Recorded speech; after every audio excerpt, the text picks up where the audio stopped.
Bonjour à tous, soyez tous les bienvenus à cette séance dans laquelle nous allons parler à propos de la gestion de la réputation.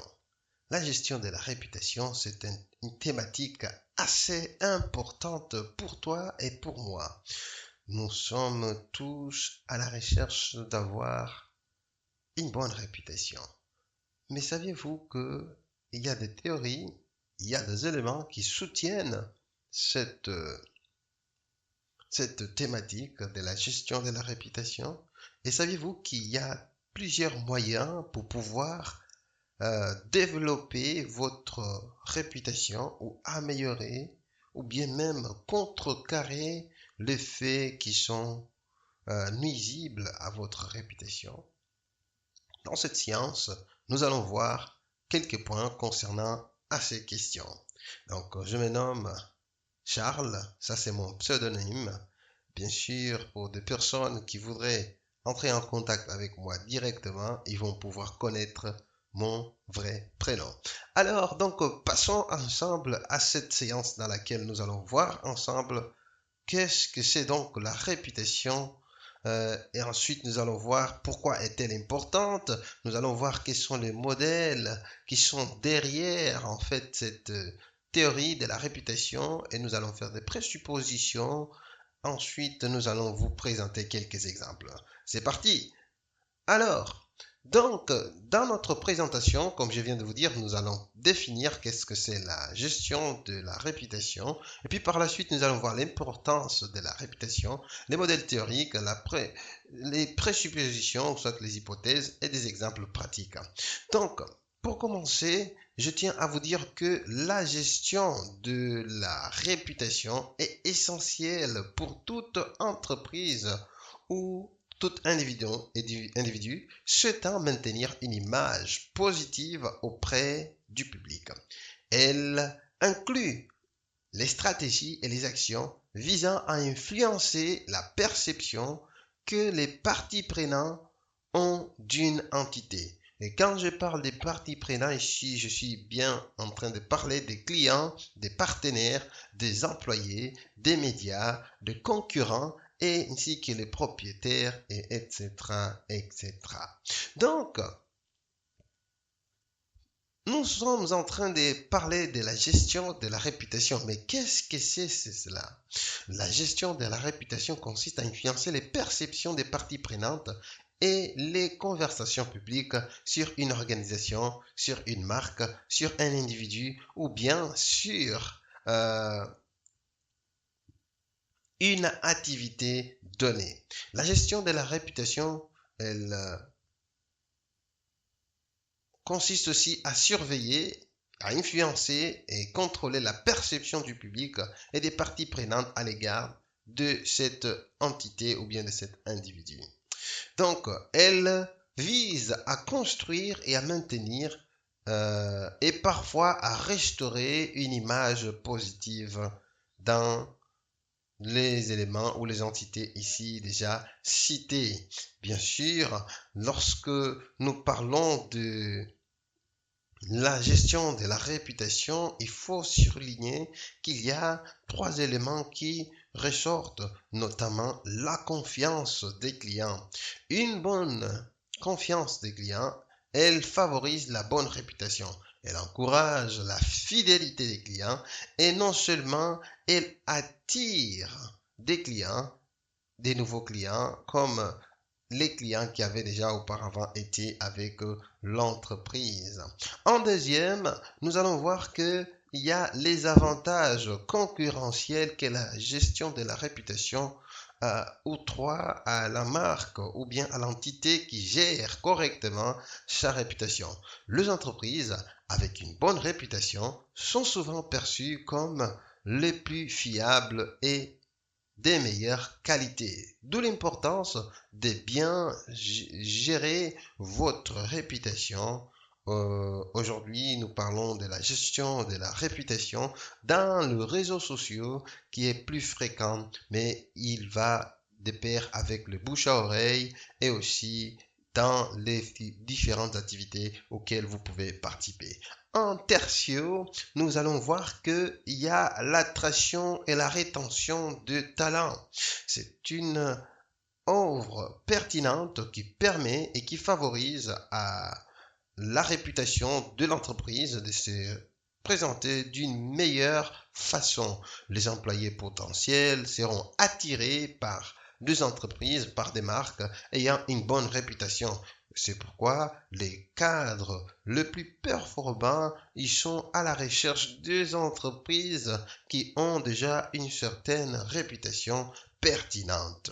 Donc, passons à présent au modèle théorique. Nous allons voir ici 4 modèles théoriques. Il y a la crédibilité, la fiabilité, la responsabilité et la performance. Lorsque nous parlons des modèles, nous sommes en train de parler de cette base d'appui pour pouvoir entamer donc cette théorie de la gestion de la réputation. Dans un modèle, c'est une solution. Un modèle, c'est une solution donnée pour différents cas. Donc ici, nous allons voir ces différents modèles comme des solutions possibles pour améliorer la réputation. De ce fait, nous allons parler de la crédibilité. La crédibilité et la fiabilité et l'honnêteté perçue de l'entité, elle est très importante. Pourquoi? Tout simplement parce que aujourd'hui, si vous êtes un entrepreneur, si vous êtes une marque, si vous êtes une entreprise, vous devez bien gérer la crédibilité parce que les gens, ils sont en train de chercher en qui ils peuvent faire confiance. Et il y a donc la théorie de la crédibilité, ou soit credibility, qui consiste donc à véhiculer une image que sera perçue selon l'honnêteté de la marque, de l'entité ou bien de la personnalité. En deuxième, nous allons parler aussi de trustworthiness. Donc, ça, c'est la fiabilité. Donc, la fiabilité, elle est la perception de la compétence de cette marque et de la bienveillance de cette marque, de l'impact que cette marque peut avoir dans son savoir-faire, savoir-être et dans plusieurs divers domaines. Donc, la fiabilité, elle est très importante. La façon par laquelle les personnes peuvent avoir un rapport avec votre marque. Est-ce que c'est une relation de fiabilité, c'est-à-dire que leur perception de vos compétences, elles sont à l'auteur de leurs attentes. Également, nous allons parler de du troisième modèle qui c'est la responsabilité, la responsibility. La responsabilité, elle est la perception de l'engagement vis-à-vis des pratiques éthiques et responsables. Toute entreprise qui s'engage à des activités qui sont éthiques, qui sont responsables, elles sont vues comme des entreprises qui sont attrayantes. Donc, cela peut augmenter le niveau de la réputation. Donc, nous avons vu la crédibilité, la fiabilité et la responsabilité qui sont des éléments très importants pour mieux gérer la réputation. Et en dernière, nous allons voir la performance.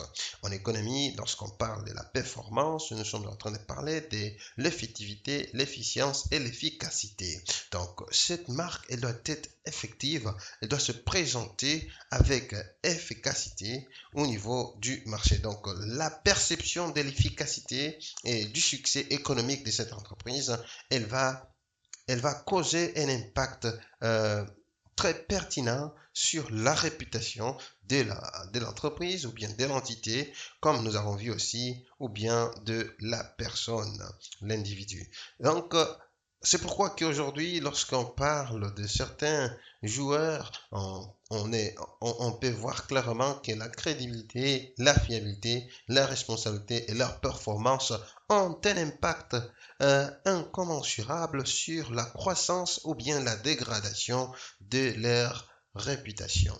Donc, nous allons passer à présent aux présuppositions ou soit aux hypothèses.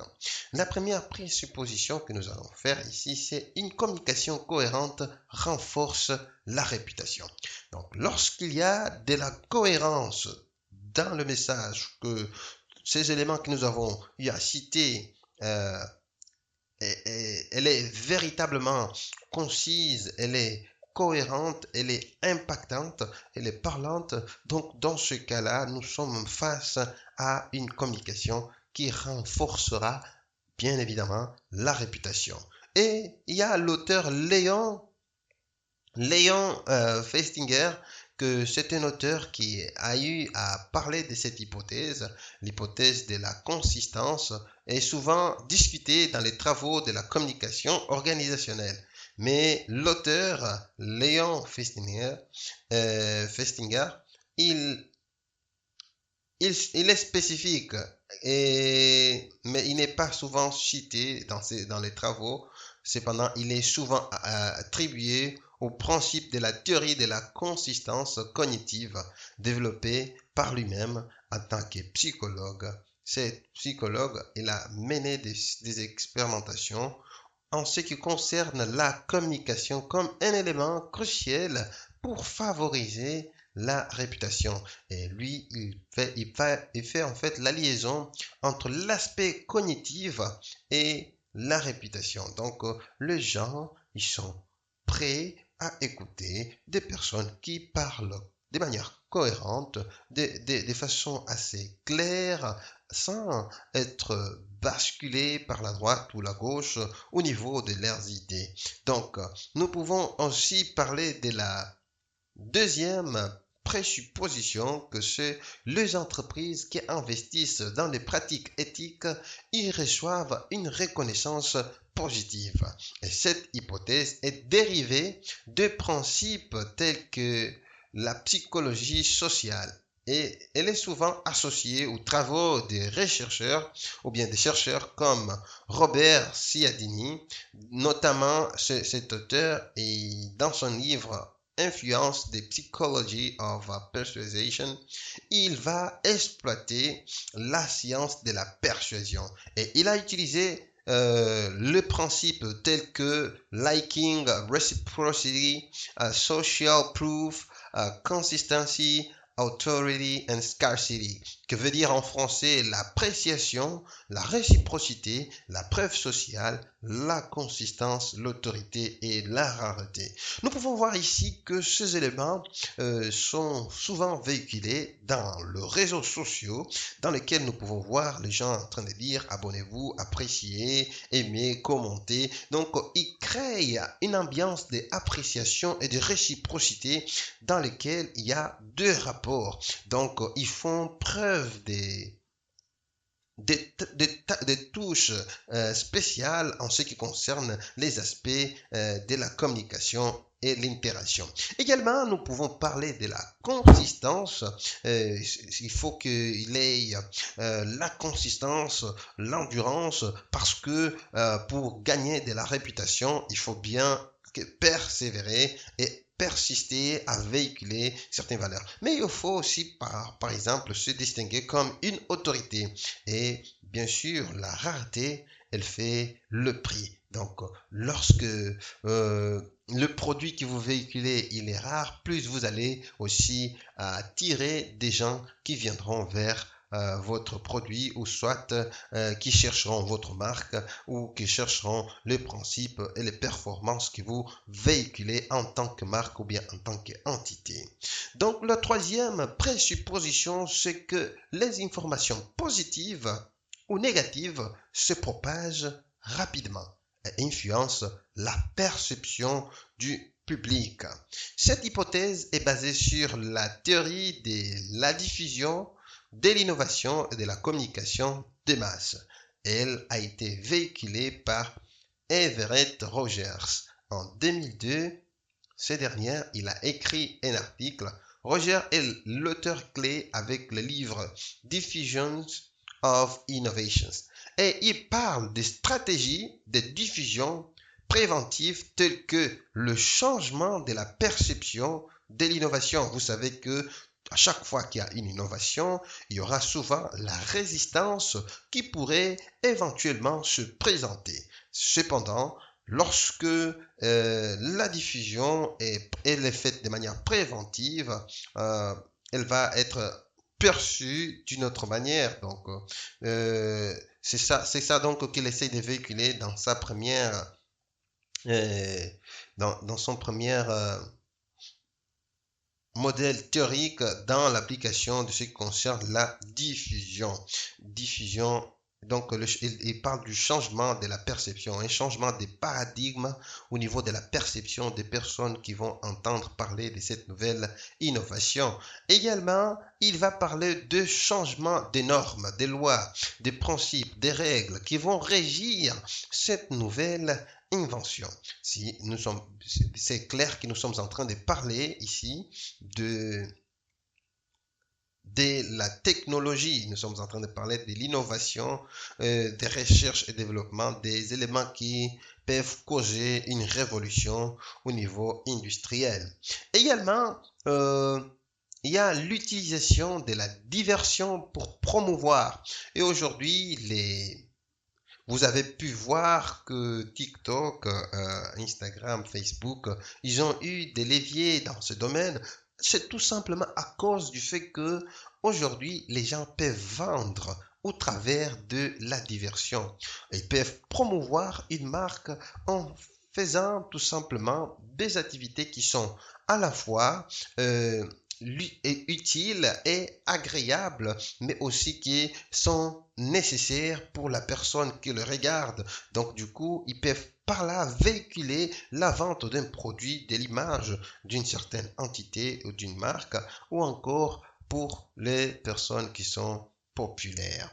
Également, il va finir pour dire que il faut l'activation des réseaux, des relations entre amis mieux, euh, pour diffuser mieux les informations qui sont positives. Mais notez qu'il y a des gens qui utilisent cela pour des mauvaises causes. Ce sont des personnes à que, en fait, dans les prochaines années, ils seront rudement pourchassés tout simplement parce que il y a des lois qui sont en train d'être implémentées pour contrecarrer des scénarios comme tel.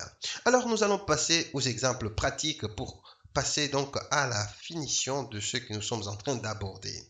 Donc le premier exemple, comme vous pouvez voir dans l'image, nous sommes bien clairement en train de parler des Starbucks. Et elle est connue pour ses pratiques éthique et son engagement envers la durabilité. Par exemple, le programme de commerce équitable et leurs initiatives écologiques ont renforcé leur réputation comme une entreprise socialement responsable. Donc Starbucks, ils s'approvisionnent en café certifié. Leur commerce est orienté à ce qui est équitable, assurant des prix qui sont justes aux producteurs. Également, elle fait des programmes de réduction de déchets en utilisant des matériaux qui sont recyclés et elle fournit des efforts pour réduire l'empreinte carbone. Également, les études de cas pratiques souvent soulevées par les auteurs tels que Howard Schultz, l'ancien CEO de Starbucks, ont écrit, dans lesquels dans ces études, ils ont décrit les stratégies de l'entreprise. Donc, cette étude de cas, ils ont été menés en marketing, en responsabilité sociétale des entreprises. Également, nous pouvons parler de notre élément qui c'est Volkswagen, cette entreprise qui, suite le scandale de l'émission de Volkswagen, des Dieselgate a gravement entaché la réputation de l'entreprise. Les révélations sur la manipulation des tests d'émission ont conduit à une perte de confiance massive de la part des consommateurs et des régulateurs. Mais Volkswagen, il demeure une excellente marque, une marque qui est qui a fourni maintenant ses efforts pour pouvoir dépasser cette image qui avait été véhiculée. Mais parlons quand même de leur passé. Volkswagen a été découvert en train de manipuler les logiciels de ces véhicules pour qu'ils affichent des niveaux d'émissions plus bas lors de tests dans les conditions réelles. Par conséquent, ils ont subi une perte de confiance des clients et ils ont reçu des amendes financières massives et un impact négatif sur les ventes et les valeurs boursières de leur entreprise. Les études de cas sur le scandale de l'émission de Volkswagen sont analysées par les experts en gestion des crises, en éthique des affaires et en gestion de la réputation, des articles académiques et des rapports et des investigations des journalistes comme Jacques Ewing et Faster Higher, Farther, The Inside History of Volkswagen Scandal sont des sources clés que vous pourrez aller suivre pour pouvoir davantage connaître les éléments qui favorisent et qui défavorisent la réputation. Donc, c'est ici que nous arrivons et achevons notre séance.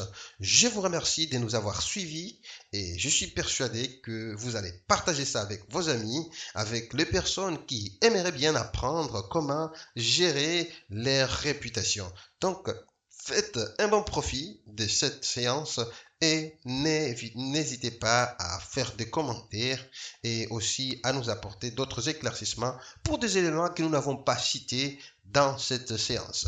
Et nous pourrons peut-être éventuellement aborder ensemble ces aspects. À très bientôt et nous nous voyons à la prochaine séance. Au revoir.